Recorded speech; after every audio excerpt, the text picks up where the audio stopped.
Palanpur RTO ખાતે આવતીકાલે 12 તારીખે જમીનથી 17 મીટર ઊંચો ભારતનો બીજો 3 leg elevated Palanpur RTO bridge 99.10 કરોડમાં ખર્ચે સંપન્ન થયો છે.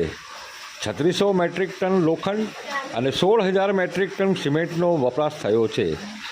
પાલનપુરમાં જમીનથી 17 મીટર ઊંચો ભારતનો બીજો 3 લેગ 89.10 કરોડના ખર્ચે આરટીઓ બ્રિજ તૈયાર થઈ ગયો છે.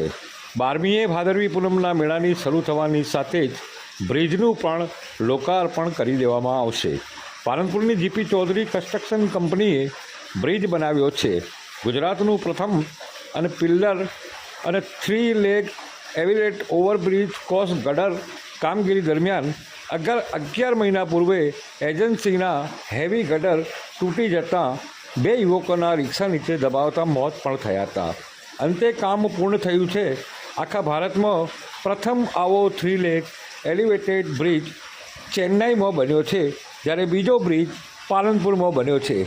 બ્રિજની વિશેષતા 16,000 મેટ્રિક ટન સિમેન્ટ વપરાયો છે, 3600 મેટ્રિક ટન લોખંડનો વપરાશ, 951 મીટર લંબાઈના 3 લેગ, 79 પિલ્લર પર બ્રિજ ઊભો છે, 84 મીટરના ઘેરાવાનું સર્કલ સેલ્ફ પોઈન્ટ છે.